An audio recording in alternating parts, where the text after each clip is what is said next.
Mañana. Bye, Cachicha. Vamos a hacer contacto, como habíamos anunciado, con Alexis Martínez, quien es decano de la Facultad de Economía de la UAS, para analizar el impacto económico de esta crisis que nos está en una embestida brutal tanto a República Dominicana como a todo el planeta, para ver si podemos ir haciendo algunas previsiones, proyecciones de cómo nos va a afectar, qué tiempo nos va a tardar recuperarnos y volver a los estadios normales que teníamos antes de este inesperado virus. Buenos días, Alexis, gracias por estar con nosotros en Tu Mañana. Buenos días a todo ese gran equipo de Tu Mañana. Quiero aprovechar para darle un saludo efectivo a la distinguida periodista, comunicadora Greimy Quesada, siempre muy activa con todos los temas de interés nacional y actualizado. Así es. Saludos a todos y cada uno de ustedes. Profesor, antes de que arranque, míreme la cara. Míremela sin el audífono. Un segundo. Su alumno de la Facultad de Economía de la UAS, Alfredo de la Cruz. Alumno mío, denme un segundito, déjeme sintonizar, que es que se me fue la señal.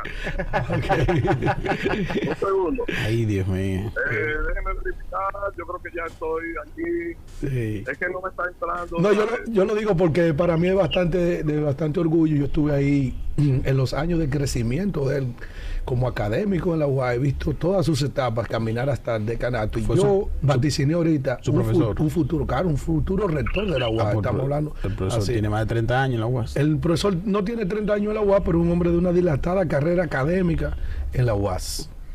Buenos días, profesor. Tengo problemas ahora mismo. Está bien, no se preocupe. Adelante. Después lo veré en el video propiamente, pero si es un alumno mío, con todo gusto, además. Adelante, Alexis. ¿Qué podemos prever, proyectar en materia económica con esta crisis que nos aborda? Sí, mira, qué bueno que ustedes, jóvenes, gente que son jóvenes, están aprovechando su espacio para educar y concientizar a la población. Nosotros saludamos que programas como Tu Mañana estén entrando en esta dinámica, porque esto es primero que todo, la educación y la prevención a la población. Es justo analizar y decir que esto es importante que ocurra, que aunque el fenómeno del coronavirus se trata de un problema de salud, en el fondo es un problema socioeconómico. Incluso es bueno para educar un poquito a la población que ya hay especialistas en las áreas financieras que han comenzado a plantear la posibilidad de que se convierta en una especie de cisne negro. ¿Qué es un cisne negro? Bueno, es una particularidad de ciertos fenómenos no esperados por la humanidad, pero que su impacto son extremadamente fuertes desde el punto de vista económico, desde el punto de vista social, y que además tiene una tercera condición, además de inesperado y de impacto fuerte, que es que tiene la condición de que luego de que tú pasas el fenómeno, la gente lo ve y dice, pero ven acá, debimos de habernos esperado algo así ante tales situaciones que se ven en el mundo. Entonces hay personas que ya están hablando de que eso puede convertirse en un fenómeno de gran magnitud, como pasó con la Gran Depresión norteamericana, de la Gran Depresión que vivió el mundo, específicamente la economía norteamericana, que vivió procesos difíciles, y la economía del mundo, y muchos elementos importantes que han ocurrido. Entonces, ante esa situación, ¿qué podemos hacer? ¿Qué esperar? Primero, yo quiero que las personas sepan que detrás de toda gran crisis siempre hay oportunidades de mejora. Siempre hay posibilidad de que el país, la sociedad, logre superar algunos males. Entonces tenemos que verle en primer lugar la parte positiva al problema.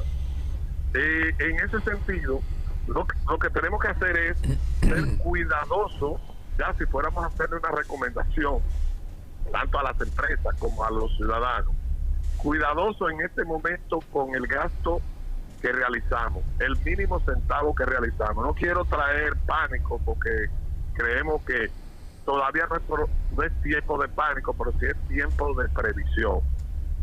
Otro elemento importante que tenemos que hacer es seguir plenamente las recomendaciones que se dan de las instancias correspondientes. Cuando hablamos de las instancias correspondientes nos referimos al Ministerio de Salud Pública, a la Organización Mundial de la Salud, todas esas instituciones que están dando informaciones que son recabadas en base a experiencias que se han ido tomando de los países que han sido afectados. las disposiciones gubernamentales de las instancias correspondientes. Es importante prestarle mucha atención.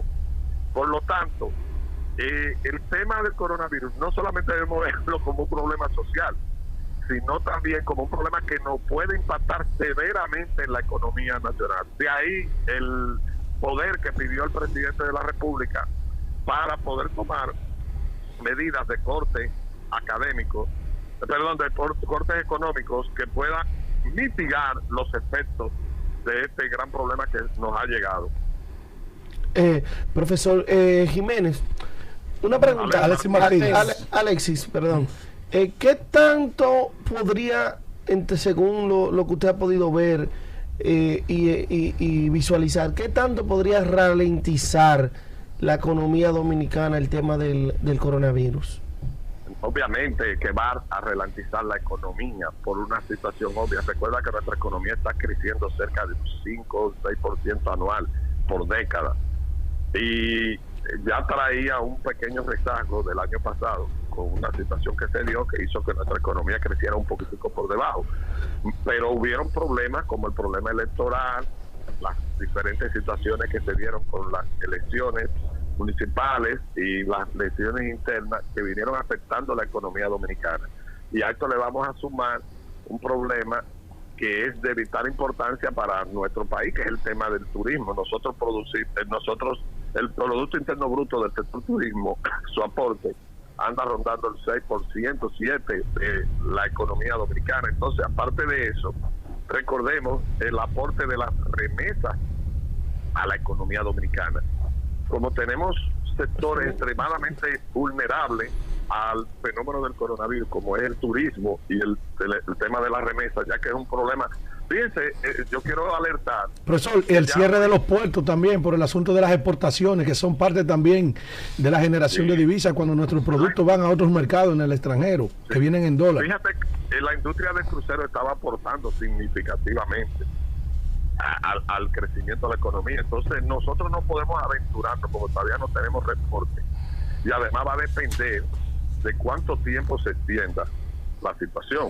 Entonces nosotros no podemos aventurarnos para decir que se va a bajar a X cantidad de puntos la economía.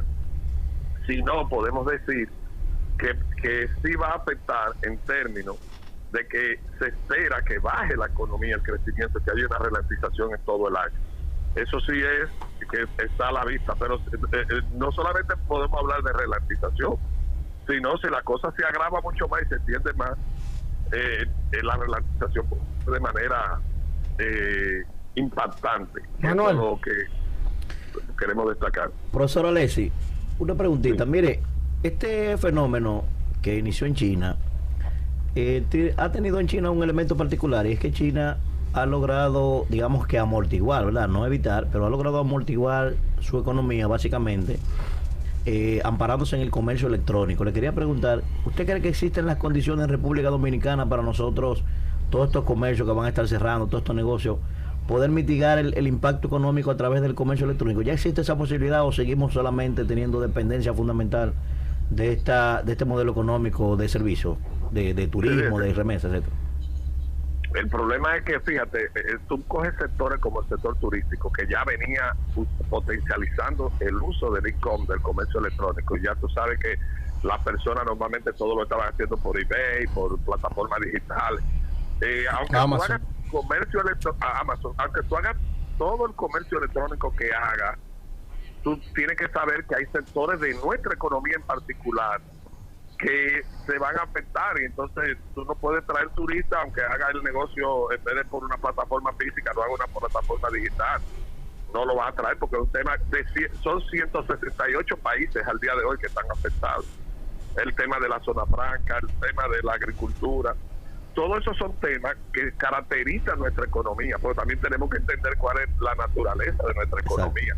Siempre nosotros alertábamos que tenemos que tener prudencia con el tema de la deuda, porque las deudas, cuando te toman en condiciones, cuando tú consigues que se te dan problemas inesperados como este y tiene mucha deuda, entonces una economía como la nuestra, que descansa mucho en fenómenos externos, puede verse gravemente afectada.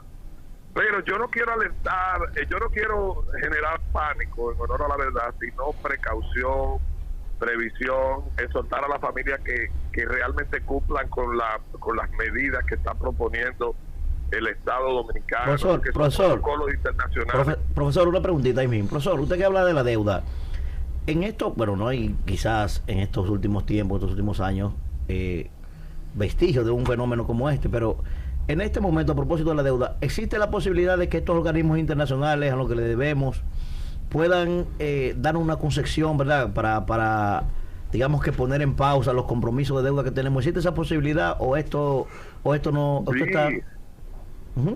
Vi un reporte no recuerdo si fue del Fondo Monetario y del BID, de ambos, hace 2 o 3 días, donde ellos decían que tienen a la disponibilidad algunos recursos frescos para ofertarlo, pero nunca dijeron si iban a dar condiciones especiales crediticias. Hasta ahora no está eso, no lo vislumbramos, pero sabemos que si la crisis... Que eso es grave, doctor. Entonces nosotros con problemas de recaudo y pagando esa deuda, eso es grave entonces. Precisamente. Entonces, si la crisis se extiende, posiblemente entonces esos organismos internacionales tengan que redefinir. Inclusive nosotros como país debemos ser proactivos y ya irnos acercando a esos organismos internacionales para ir redefiniendo las condiciones de la deuda. Todo eso ya lo están pidiendo incluso algunos sectores. Pero eso va a depender de qué tanto se extienda el problema. Y un actor fundamental es la población, cómo la población asuma con disciplina las medidas de cuarentena, de cuidado que se debe tener para que esto pase. Bueno, profesor. Si esto pasa, no tenemos que llegar a esos niveles. Profesor, Sí. muchísimas gracias al profesor. Antes que nada, Alexis breve. Martínez. En las actividades en la Universidad Autónoma de Santo Domingo, en términos administrativos y si han seguido, es decir, en términos administrativos. Sabemos que suspendieron la docencia, pero en términos administrativos, las oficinas. Sí, la señora rectora, maestra Emma Polanco, en una rueda de prensa, aclaró que tenemos una población de más de 200,000 estudiantes de todos los estratos sociales a quienes hay que proteger, y por eso se decidió no suspender la docencia per se, porque se están programando docencias virtuales, Sí. pero la parte administrativa se declaró al Consejo Universitario, a las autoridades del Consejo Universitario en sesión permanente para determinar qué haremos en la parte administrativa, pero ya eso corresponde a la señora rectora, porque recuerden que hay una suspensión indefinida. Okay. Bueno, gracias al profesor Alexis Martínez por darnos estos conocimientos tan interesantes. Tu mañana. By Cachicha.